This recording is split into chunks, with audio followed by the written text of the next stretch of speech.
C'est le Move qui, sans même que vous vous en rendiez compte, vient de vous faire un petit voyage dans le temps, léger, d'accord, de quelques années. C'était en 2004 avec ce groupe. Je suis animatrice radio. Je travaille pour une radio qui s'appelle le Move, qui est une radio de Radio France. Et là, on est le week-end et je fais ce qu'on appelle une tranche de flux, c'est-à-dire que c'est de la musique. On passe de la musique et on fait de l'accompagnement musical. Donc on fait des interventions qui sont à peu près de 2 à 3 speaks, on appelle ça des speaks, c'est tous les 2-3 disques et ils durent à peu près 45 secondes. Donc l'idée c'est vraiment d'accompagner les gens, de ne pas casser le rythme de l'heure, mais en même temps de faire lier, puis quand même d'exister un petit peu, de leur parler, de raconter des petites histoires. Et ça doit toujours être assez court. Le prénom Aline est un dérivé d'Adelin qui signifie noble et douce en allemand. Alors, ça fait 20 ans que je fais de la radio. Les choses, elles ne s'anticipent pas énormément. Je n'ai pas un plan de carrière à long terme sur la radio. Je crois qu'on se dit un peu tous la même chose, c'est tellement précaire que chaque jour où on est toujours à l'antenne, on se dit waouh, c'est un jour de plus. La radio, c'est une ambiance, c'est quelque chose de très éphémère. Maintenant, avec les podcasts, c'est un petit peu différent parce que les gens peuvent réécouter ce que vous avez fait.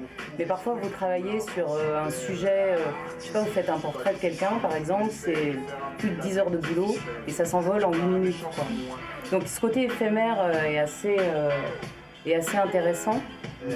C'est plutôt pas mal quand on fait de la radio d'être capable d'avoir plusieurs registres, de pouvoir faire plusieurs choses, de pouvoir... Bon, après, faire un flash info, c'est un peu différent parce qu'on est vraiment dans l'actu, etc.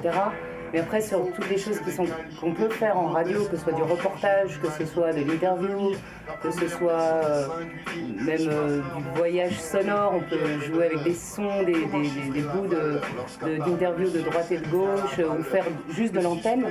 Ça, c'est bien de pouvoir varier les plaisirs. Noël Gallagher était sur le Move dans sa version renouveau avec le premier single de ce premier album sorti en 2011.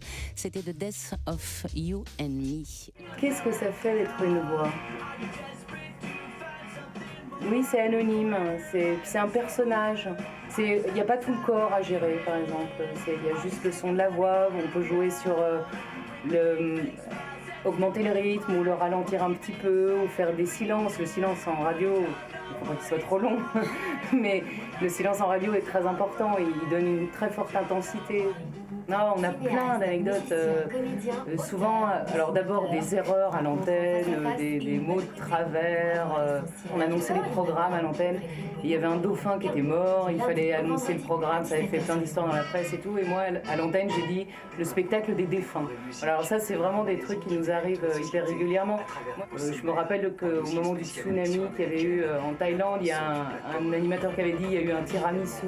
Bon, ça paraît énorme et on se dit mais à quel point il est complètement stupide, mais en fait c'est tout à fait des erreurs de mots qu'on peut faire. Alors moi j'avais été acheter des bières avant une émission avec le chanteur des Clash.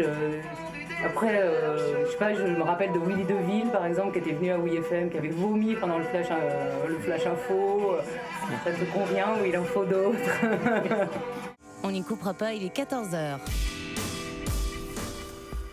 14h-17h, l'appel du Move avec Sandrine Vandel.